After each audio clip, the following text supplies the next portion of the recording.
let's see what today's tea has in store for me. Yesterday's was a plain white tea, and it was okay.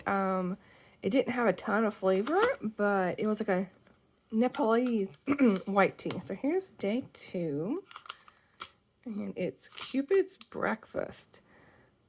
Let's see, creamy black tea, and it's imagine a Parisian stroll alongside romantic tea shops with the smell of the fresh rose petals in the air. Okay, I've never had a rose anything before, so we'll see what I think of this one. I'm on my Sunday morning walk, and the rain has stopped, and now the trees appear to have like a blue fog on them. It looks really cool.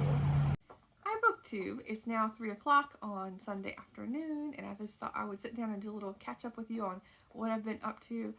As per usual for me on a weekend, I've been up to my normal activities, having a walk in the morning and then a walk after lunch and then reading in between. And right now there's a football game on, and I'm not a big football person, but I've been reading Italian Days by Barbara Grizzetti Harrison on my Kindle as the game's been playing, because I'm not a sports person, but I'll glance up, here and there, and see what's going on. But yeah, because in the living room there's not that much natural light. Not that there's hardly any light right now. Like, sorry for the bad lighting. It looks okay on my screen, but yeah, I have all the lights on so they can capture as much light as possible, because it's another dark day. It's not raining right now, but it's just like that heavily overcast, gloomy kind of day. But yeah, so, and because I've been focusing on my physical books recently, so it's nice to actually go back to my Kindle for a little bit. But anyway, so this is each chapter is following a different location, and the author luckily speaks Italian, so she's able to communicate with all of them without really struggling.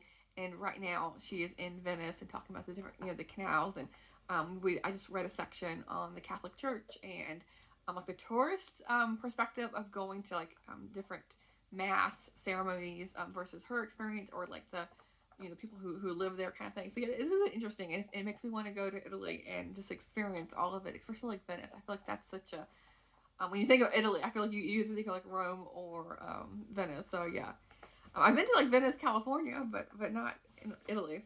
And then the book I finished today is I'll Take the Back Road by Marguerite Hurry Wolf. I mentioned this the other day.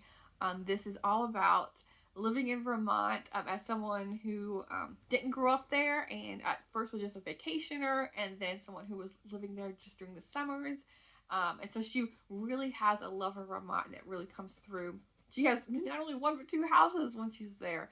Her husband is a well-to-do doctor, and so I guess have money for that, but they eventually settle down in South Burlington, and then they also have a farm like to the east of Burlington, like towards into the mountains. And so yeah, they're going back and forth there. But yes, you get a sense of what the city life, if you can call city life of Vermont, what that's like. But even when she's near Burlington, she's like on the outskirts, but close enough for her husband to go in for work. But yeah, all that to be said, yeah, this is just a really delightful story, and she's written several books about Vermont, and the stories, it's basically a collection of like mini essays, because some of them are like just 2 pages long, other are like 10 pages, so there's different subjects that she's covering here. But yeah, she's written several books. I want to see if I can get a hold of them. I looked on Powell's website, the local bookstore to me. They don't have any of her books currently, and I think I'm pretty sure she's out of print, because this came out in the 1960s, and but yeah, when I looked at the author, she lived till she was 103 years old, and she died in, I think it was like 2017, if I remember right. So yeah, she had a very long life, and she seemed to really enjoy it living in Vermont. And I think another place I really want to go to, like Italy. But anyway, I'm gonna hop back to watching the football game, and yeah, I guess it's exciting when you're when you're getting close to the playoffs.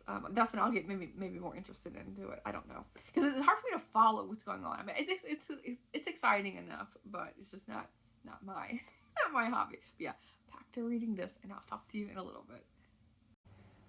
I'm having ramen for dinner. I typically make my own broth, so I have Better Than Bouillon vegetable broth with some miso paste, and then I just added random vegetables from my fridge: carrots, bell pepper, celery, and onions. gonna add the noodles and an egg in a second, but I wanted to pick out tonight's dessert from my IKEA. And I keep laughing every time I say that because it's funny to get an advent calendar from IKEA. I don't know. I didn't know they had it. But let's see if I can find day 2. But yeah, I love Swedish food, Swedish baking in particular. So Swedish chocolates also sound nice. Let's see. This is a bigger one. And I don't know what any of these are because I've been trying to stay away from the back of them. But some kind of like nougat, I'm guessing.